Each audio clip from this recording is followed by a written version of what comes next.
Hello दोस्तों। तो जैसा कि आपको पता है कि आज वेडनेसडे के दिन यानी 30 अप्रैल के दिन मैंने एक प्रेडिक्शन दी थी सुबह 7:29 पे। ये मैंने अपने ग्रुप्स वगैरह में डाल दी थी, टेलीग्राम में डाल दी थी, अपने फ्रेंड्स को बता दिया था। तो जैसा कि मैं आपको यहाँ पे अब रिजल्ट के बारे में डिस्कस कर रहा हूँ कि क्या रिजल्ट रहा इसका। तो देखो, एक तो मैंने आपको बोला था कि मार्केट हो सकता है पॉजिटिव ओपन हो, जो कि 6 पॉइंट पॉजिटिव ओपन हुआ था। और अगर ये नेगेटिव होता है तो भी ये पॉजिटिव साइड आ जाएगा और करीब 10:10 तक अराउंड ये ऊपर रहेगा। तो देखिए, निफ्टी में अगर आप देखेंगे तो सुबह जब मार्केट डिप करा तो मुझे पता था कि ये मार्केट यहाँ से ऊपर आएगा। और आप देखिए, अप्रोक्सीमेटली 10 बजे तक ये मार्केट जो है अपना एक टॉप लगा चुका था 125 पॉइंट का। इसके बाद मैंने इसके अंदर लिखा था कि 10 बजे के बाद की क्या होगा, कि करीब 10:10 के बाद से ही ये हमने ऑन एन एवरेज थोड़ा सा डिग्री के बेसिस पे लेना पड़ता है। 10 बजे के बाद में मैंने कहा था कि ये मार्केट की प्लेनेटरी पोजीशन अच्छी नहीं दिख रही है, साइडवेज हो सकता है, सारा की सारा गेन खत्म हो सकता है या फिर सपोर्ट लेवल पे आ जाएगा। ये कि उसके बाद से जब ये यहाँ से देखोगे आप, तो उसके बाद से ये 100 पॉइंट और गिरा। अगर मैं यहाँ से भी लेता हूँ तो करीब 80 के आसपास पॉइंट ये और गिर चुका है निफ्टी। यानी कि आप अगर सुबह केवल 10 साढ़े 10 बजे तक भी ट्रेड करते या 11 बजे तक भी ट्रेड करते तो आपको निफ्टी के अंदर इजीली 200 पॉइंट मिल चुके होते।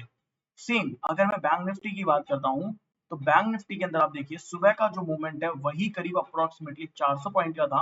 और जो टाइम मैंने दिया था उसके बाद से करीब 400 पॉइंट के नीचे गिर चुका था। यानी बैंक निफ्टी के अंदर और निफ्टी के अंदर मिला के 200 पॉइंट और 800 पॉइंट आप सिर्फ और सिर्फ 2 घंटे में मेरी एस्ट्रो प्रेडिक्शन से निकाल सकते थे। राइट। इसके बाद मैंने यहाँ पे कि 12:30 बजे के आसपास एक अच्छा टाइम होगा इंडेक्स में भी ट्रेड करने के लिए और स्टॉक्स में भी ट्रेड करने के लिए। तो यहाँ पे मैंने देखा कि 12:30 बजे प्लेनेटरी पोजीशन तो अच्छी थी, लेकिन ऑलरेडी पोजीशंस की क्योंकि एक्सपायरी थी आज, तो ये हेज की हुई थी। तो यहाँ पे देखो करीब 27-28 पॉइंट का यहाँ हमें गेन मिला और निफ्टी के अंदर हमें करीब 200 पॉइंट का गेन मिला। ये देखिए 12 बजे का टाइम है, 12 सवा 12 बजे का मैं हमेशा 10-12 मिनट 15 मिनट प्लस माइनस लेके चलता हूँ ताकि चीजों को मैं टाइम पे देख सकूँ। ये देखिए यहाँ पे अप्रोक्सीमेटली देखो तो 150-200 पॉइंट और यहाँ पे देखो तो आपको अप्रोक्सीमेटली 27-28 पॉइंट। 1:30 बजे का टाइम यहाँ पे निफ्टी में तो अच्छा नहीं चला, बैंक निफ्टी में करीब 100 पॉइंट दे गया, यानी कि 10 मिनट के अंदर 100 पॉइंट दे गया। पर अगर हम इसके अलावा बात करें तो मैंने आपसे कहा था कि मस्ट वॉच स्टॉक कौन से हैं। गोदरेज प्रॉपर्टीज। देखिए दोस्तों, गोदरेज प्रॉपर्टीज सुबह से ही 9 EMA के ऊपर था, वन डायरेक्शनल ट्रेड था और करीब 150 पॉइंट यानी साढ़े सवा 7% ये केवल आज में गेन कर गया। यानी अगर आप देखेंगे तो केवल 11:15 बजे तक किसी ने अगर मेरी इस बात को माना होता, 9:15 बजे से लेके 11:15 बजे तक वो 7% का गेन केवल और केवल गोदरेज प्रॉपर्टीज में ले चुका होता। मैंने यहाँ पे गोदरेज प्रॉपर्टीज के अलावा लोधा और Oberoi realty, Tata com, Bharti Airtel और भारती एक्सा और इंडस टावर का नाम लिया था। लोधा में अगर आप तो लोधा का ट्रेड देखेंगे तो आपको ऐसा लगेगा कि क्या बात है, क्या ट्रेड था।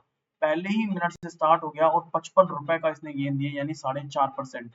ओबेरॉय रियल्टी को देखेंगे तो स्टार्ट हो रहा है बिल्कुल फ्लैट ओपन यहाँ पे हो रहा है या थोड़ा सा गैप डाउन ही हुआ है और उसके बाद 4% का गैप।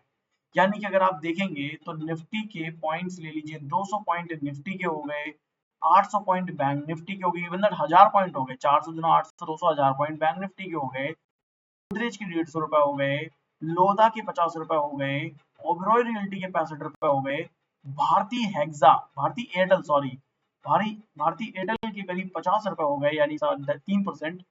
भारतीय हेक्सा के 114 रुपए हो गए यानी 7%। यानी आप देखो तो गोदरेज में भी 7% दे दिया और भारतीय हेक्साकॉम ने भी करीब 7% दे दिया।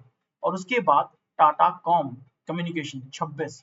अब आप अगर ओवरऑल परसेंटेज लगाएंगे तो दोस्तों आपको ये आइडिया लग जाएगा कि मैं तो फिर भी ये कि डेली 3 से 5% का मूव आप मेरी एस्ट्रो प्रेडिक्शन से ले सकते हैं, मेरे एस्ट्रो ट्रेडिंग वाले जो यूट्यूब चैनल है उससे ले सकते हैं।